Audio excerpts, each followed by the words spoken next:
I wonder if Kevin James would enjoy this level.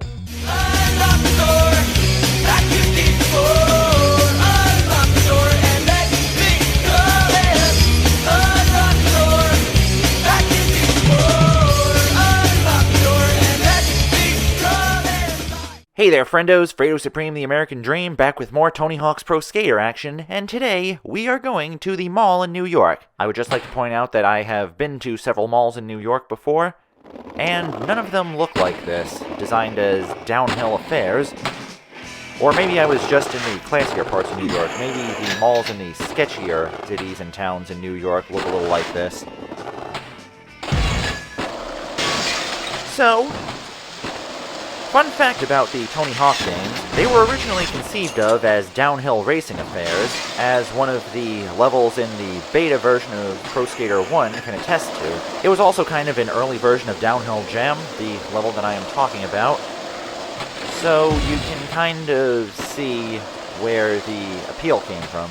Although, quite frankly, I'm not entirely sure what Tony Hawk was thinking. I mean, it is good that he eventually saw that people like to bust sick tricks and get effing ripped, I could say, in skate parks as opposed to these sorts of one-way levels like this.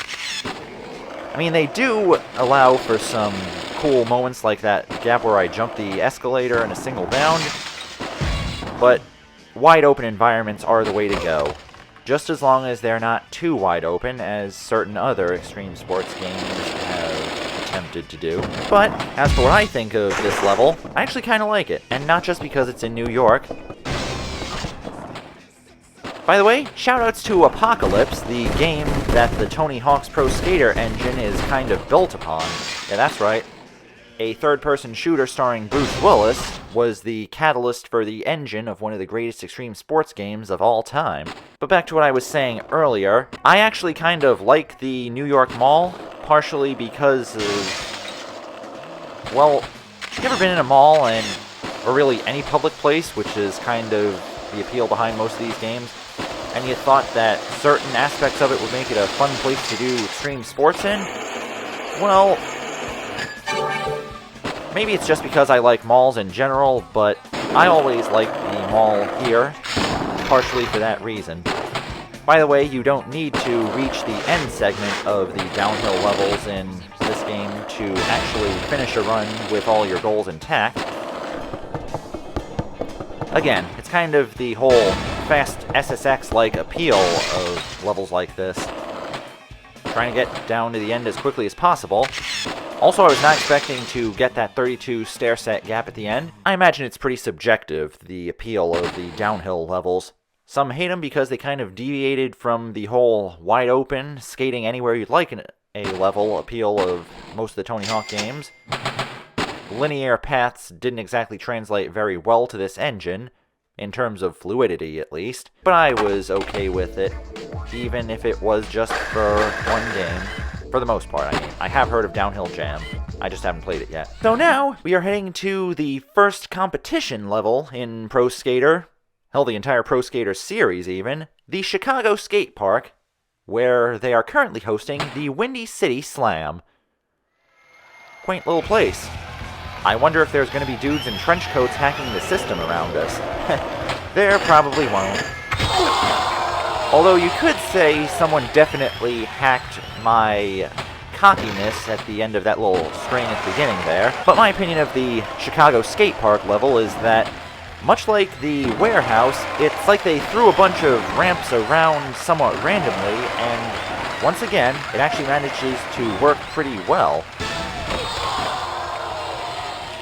The same cannot be said for my inability to input trick commands before I get too close to the end of the ramp. Long story short, the Chicago Skate Park probably one of the better levels in the game, mainly because it manages to capture the whole appeal of skating very well, and has a few simple gaps in it, which is also what I was trying to do at the beginning of the run, get that quarter pipe transfer from the mini QP. It's basically the sort of skate park that I thought I was going to be skating in back when I wanted to be a pro skateboarder.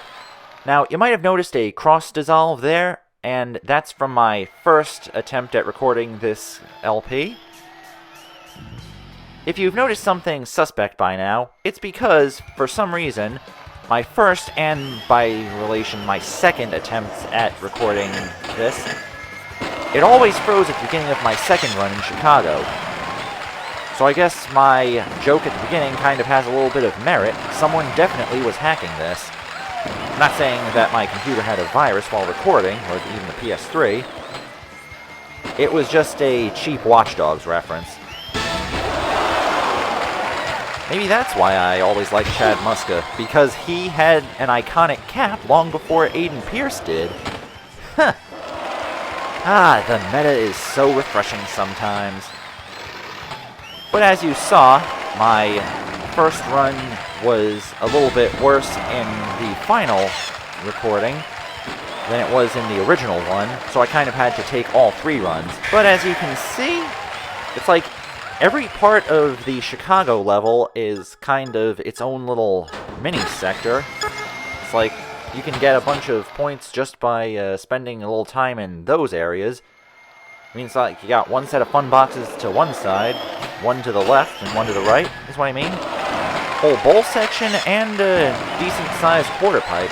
A lot more massive than the warehouse, at least. Once again, I know I'm repeating myself here, it actually manages to feel like a real skate park, without going too ridiculous, much like the skate park in Tony Hawk's Project 8. I mean, not that that one's a bad skate park, I actually like that one a little bit. But after all of that, the Windy City Slam comes to a close, with Chad Muska comfortably taking home the gold medal. And I believe that is where we shall conclude today. Join me next time when I hit the mean streets of Minneapolis for a 6 skating rampage. I'm Fredo Supreme, the American Dream. Holla at y'all later.